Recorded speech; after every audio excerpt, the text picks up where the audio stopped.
నమస్కారాలు. B5 news and మా Telangana news channel తరఫున వ్యూవర్స్ అందరికీ కూడా జనగామ జిల్లా తరఫున అందరికీ కూడా నమస్కారాలు తెలియజేస్తూ ఉన్నాను. ఈరోజు అంటే ఈ టైంలో 22 నుండి ఈ 26 వరకు, జనవరి 26 వరకు ప్రజాపాలనలో భాగంగా 3 ముఖ్యమైన పథకాలు, ఇందిరమ్మ ఇల్లు కావచ్చు, లేకుంటే రేషన్ కార్డులు కావచ్చు, లేకుంటే ఇప్పుడు రైతు బంధుకు సంబంధించింది ఎకరాకు 12,000 రూపాయలు ఇచ్చే రైతు సహాయం గురించి కావచ్చు, గ్రామ సభలు, ప్రతి గ్రామంలో గ్రామ సభలు నిర్వహించబడుతున్నాయి. దీంట్లో అధికారులు ఎవరైతే నిజమైన అర్హులు ఎవరైతే ఉన్నారో వారికి గుర్తించి వారి దగ్గర అప్లికేషన్లు తీసుకొని గతంలో సర్వే చేసిన రిపోర్ట్తో పాటు ఇప్పుడు ప్రత్యక్షంగా అప్లికేషన్లు కూడా తీసుకొని మరి వాళ్లకు ప్రభుత్వం తరపున అందే సహాయాన్ని అర్హులైన పేద ప్రజలందరికీ ఇప్పించే కార్యక్రమం ఈరోజు కాంగ్రెస్ పార్టీ చేపడతా ఉన్నది. ఈ సందర్భంగా ప్రతిపక్షాలు కావాలని కూడగట్టుకొని ఈ గ్రామ సభల కార్యక్రమంలో ఒక రసభాస సృష్టించేందుకు ప్రయత్నం చేస్తూ ఉన్నాయి. గతంలో 9 సంవత్సరాల కాలంలో కేసీఆర్ గారు ముఖ్యమంత్రిగా ఉన్నప్పుడు, తెలంగాణ రాష్ట్రం వచ్చిన తర్వాత కనీసం ఒక్క గ్రామ సభ అయినా పెట్టిరా అని చెప్పేసి ఈ సందర్భంగా మనం గుర్తు చేసుకోవాల్సిన అవసరం ఉన్నది. గ్రామ సభలో ఎవరైతే బెనిఫిషియరీకి, లబ్ధిదారుడికి గుర్తుపట్టడం అంటే ఊరి ప్రజలందరినీ పిలిచి వారిలో అత్యంతలో అతి పేద వాళ్లకు మరి పథకాలు అందించే కార్యక్రమం ఈరోజు కాంగ్రెస్ ప్రభుత్వం, రేవంత్ రెడ్డి నాయకత్వంలోని ప్రజాపాలనలోని ప్రభుత్వం చేస్తూ ఉన్నది. గతంలో కేవలం తమ పార్టీ వాళ్ళకే అవి కూడా ఇస్తామని చెప్పేసి పాపం వాళ్ళకు కూడా ఇవ్వలేదు. బీఆర్ఎస్ పార్టీ కార్యకర్తలకు కూడా ఏ ఒక్క పథకం కూడా ఇవ్వలేని పరిస్థితి. 9 సంవత్సరాల కాలంలో బీఆర్ఎస్ పార్టీ 40,000 రేషన్ కార్డులు ఇస్తే ఒకేసారి ఇప్పుడే అసలు అర్హులైన ప్రతి ఒక్కరికి కూడా రేషన్ కార్డు ఇచ్చేందుకని చెప్పేసి వచ్చిన 1 సంవత్సరంలోనే కాంగ్రెస్ పార్టీ కార్యక్రమాన్ని చేపడతా ఉన్నది. అయితే ప్రజలకు కొంతమందిని రెచ్చగొట్టి ఆ కార్యక్రమాన్ని పంపించి వాళ్ళు ఏదైనా నెగిటివ్గా మాట్లాడితే దాన్ని సోషల్ మీడియాలో ప్రధానంగా చూపించుకుంటూ ఈరోజు కాంగ్రెస్ పార్టీపై దుష్ప్రచారం చేయడానికి కేటీఆర్ అండ్ బృందం, ముఖ్యంగా కేసీఆర్ ఏమో పోయి ఫామ్ హౌస్లో పోయి పడుకున్నారు, హరీష్ రావు గారేమో తప్పుకున్నారు, కేటీఆర్ ఏమో కొంతమందిని రెచ్చగొడతా ఉన్నారు. రెచ్చగొట్టేసి ఇప్పుడే కాంగ్రెస్ పార్టీ ఫెయిల్ అయిపోయింది, పథకాలు సరిగా ఇంప్లిమెంట్ కావట్లేదు, వాళ్ళకి రావట్లేదు, వీళ్ళకి రావట్లేదు అని చెప్పేసి సోషల్ మీడియాలో చెప్తున్న విషయాన్ని చూస్తూ ఉంటే చాలా చిత్రంగా ఉన్నది.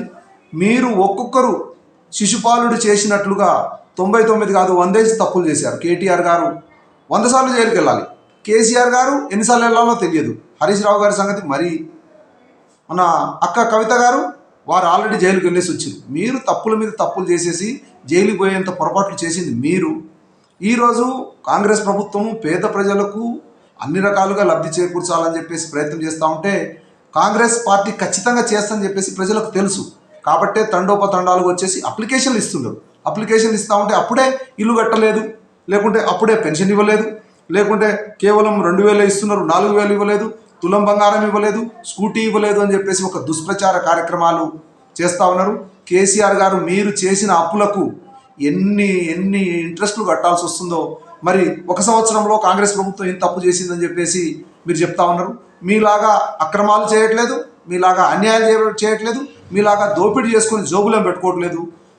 ఏదైతే రాష్ట్రానికి సంబంధించిన సంపద కావచ్చు, లేకుంటే కేంద్ర ప్రభుత్వం నుండి వచ్చిన గ్రాంట్లు కావచ్చు, లేకుంటే వివిధ రూపాల్లో వచ్చిన రాష్ట్రానికి వచ్చిన ఆదాయం కావచ్చు, ఒక్క పైసా కూడా పొల్లు పోకుండా పేద ప్రజలకు అందించే కార్యక్రమం ఈరోజు రేవంత్ రెడ్డి నాయకత్వంలోని ప్రజాపాలన చేస్తూ ఉన్నది. దీన్ని ప్రజలందరూ గుర్తించాల్సిన అవసరం ఉన్నది. మీరు ఎవరో ఈ దొంగ మాటలు చెప్పే నాయకుల మాటలు నమ్మేసి మీరు ఆవేశపడిపోయి అక్కడ ప్రోగ్రాంను ఫెయిల్ చేయొద్దు.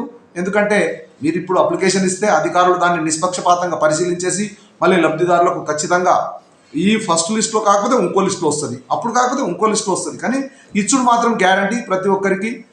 కేసీఆర్ లాగా ఊరికి ఒక 10 ఇళ్ళు ఇచ్చేసి, 2 ఇళ్ళు ఇచ్చేసి, 3 ఇళ్ళు ఇచ్చేసి అది కూడా ఇక్కడ డౌన్లో కట్టేసి మనం చూడొచ్చు, శామీర్పేటలో చూడొచ్చు, వరి పొలాల్లో ఇల్లు కట్టేసి ఒక్కటంటే ఒక్క ఇంట్లో కూడా పేదవాడికి ఇల్లు చెందకుండా ప్రభుత్వ ధనాన్ని వేస్ట్ చేసేసి డబుల్ బెడ్రూమ్ అని చెప్పేసి బాగా ప్రచారం చేసుకొని అందరికీ మోసం చేసిన చరిత్ర కేసీఆర్ గారిది.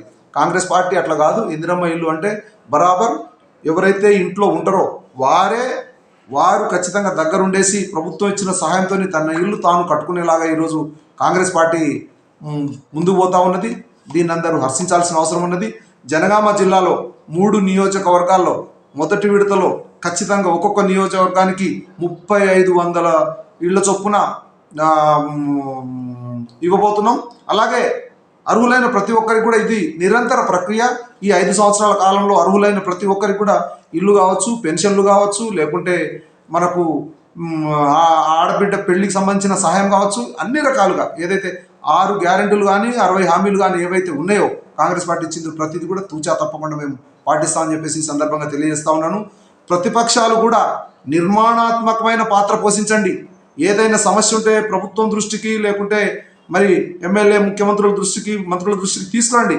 కానీ ప్రోగ్రాం ఫెయిల్ అయిపోతే వీళ్ళు ప్రజలకు కోపం రావాలి, కోపం వస్తే మాకు ఓటేయాలని చెప్పేసి ఇటువంటి ఏదైతే మీరు ప్రజలను రెచ్చగొట్టే కార్యక్రమం చేస్తే ఏంటంటే రాబో 4 సంవత్సరాలు ప్రజలకు పాలన నుండి మీరు దూరం చేసిన వాళ్ళు అవుతారు, దుర్మార్గులు అవుతారు.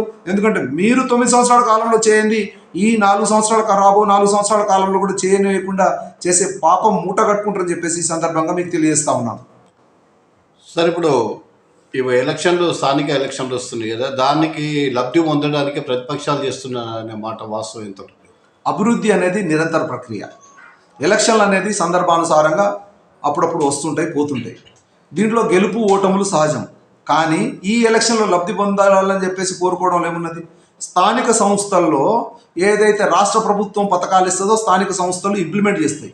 కానీ స్థానిక సంస్థల్లో ఆదాయం అక్కడ నుండి వెంటనే పుట్టుకొచ్చేసి ఆ గ్రామానికి అభివృద్ధి సంబంధించిన నిధులు ఊర్లో పుట్టవు. కాబట్టి ఎవరు పాలనలో ఉన్నా, రాష్ట్ర స్థాయిలో ఎవరు పాలన ఉంటే అదే పార్టీ గ్రామ స్థాయిలో కూడా గెలిస్తే ప్రభుత్వం ఇచ్చే పథకాలు మరింత చేరువుగా ప్రజలకు చేరుతాయి. ప్రతిపక్షాలు గెలిచినా సరే కాంగ్రెస్ పార్టీ ఇట్లా ముఖం చూసి బొట్టు పెట్టే కార్యక్రమం ఏం ఉండదు. ఇప్పుడు సర్పంచ్లు వ్యక్తిగతమైన ఓటింగ్ ప్రక్రియతో అక్కడ నడుస్తూ ఉంటుంది. పార్టీలు గుర్తులు ఉండవు. సర్పంచ్ ఎన్నికల్లో పార్టీలు గుర్తులు ఉండవు. సో అక్కడ వ్యక్తులను బట్టి ఓటేస్తూ ఉంటారు. కానీ ఇక్కడ గుర్తుంచుకోవాల్సింది ఏంటంటే రేవంత్ రెడ్డి గారు చెప్పిన ప్రతి పథకానికి ప్రతి మాటను ముందుకు తీసుకెళ్లే అంశం జరుగుతూ ఉన్నది. కాబట్టి ప్రజలు ఈ విషయాన్ని కూడా గుర్తుంచుకుంటారని చెప్పేసి మేము భావిస్తూ ఉన్నాం. ఇప్పుడు సంక్షేమ పథకాల మీద ప్రభుత్వం దృష్టి పెట్టింది కదా, అది పూర్తయ్యే వరకు ఎంత టైం పడుతుంది? సంక్షేమ పథకాలు ఇంప్లిమెంట్ చేయడం అనేది ఇది నిరంతర ప్రక్రియ. అంటే మనం ఇవాళ ఒకరోజు చేసేస్తే రేపటి నుండి పథకాలు ఉండవని చెప్పేసి ఉండదు. మొదటిసారిగా ఏం చేస్తాము, అత్యంత నిరుపేదలకు, అర్హులలో ఇంకా అర్హులు నంబర్ 1 స్థాయిలో పేదవాళ్ళు ఎవరైతే ఉంటారో పూర్తిగా ఇల్లు లేని వారికి ఇల్లు ఇవ్వడం కానీ, లేకుంటే ఎవరికైతే పెన్షన్ రాని వృద్ధులు వయోవృద్ధులు ఉంటారు చూడండి వాళ్ళకు మళ్ళీ కొత్తగా పెన్షన్ యాడ్ చేయడం కానీ, లేకుంటే ఇప్పుడు మన రైతు బంధు కూడా ఇప్పుడు ఏదైతే రైతు భరోసా మనం ఇస్తా ఉన్నాం చూడండి. ఖచ్చితంగా వ్యవసాయం దున్నకంలో ఉన్న భూమికి ఎకరం ఉంటే ఎకరము, 100 ఎకరాలు ఉంటే 100 ఎకరాలు. కానీ కొందరు గతంలో కేసీఆర్ గారు మనం రోజు పేపర్లో చూస్తూ ఉన్నాం, పెట్రోల్ పంపులకు, ఫంక్షన్ హాళ్లకు, గుట్టలకు, రాళ్లకు, రప్పలకు, లేఅవుట్ అయిన భూములకు, వీటన్నిటికి కూడా ప్రజాధనం అది కేసీఆర్ గారు తమ ఇంట్లో నుండి తీసుకొచ్చి ప్రజలకేమి ఇవ్వలేదు. ఆ రోజు ప్రజాధనాన్ని అన్యాయంగా తన వంది మాగదులకు ఎవరైతే తన పార్టీ జెండా పట్టిరో వాళ్లకు ఆ పథకాలు అందించరు. ఇది కరెక్ట్ పద్ధతి కాదు. కాంగ్రెస్ పార్టీ ఖచ్చితంగా ఎవరైతే అర్హులు ఉంటారో వాళ్లకు కంటిన్యూస్ అభివృద్ధి అనేది నిరంతర ప్రక్రియ ఖచ్చితంగా చేసి చూపిస్తాం. సార్, ఇప్పుడు సంక్షేమ పథకాలని రేవంత్ రెడ్డి గారు 6 పథకాలను పెట్టారు కదా, అది ఇంతవరకు అమలు చేయటాన్ని ప్రతిపక్షాలు చెప్తున్నాయి కదా, దాని మీద మీరు ఇచ్చే సూచన?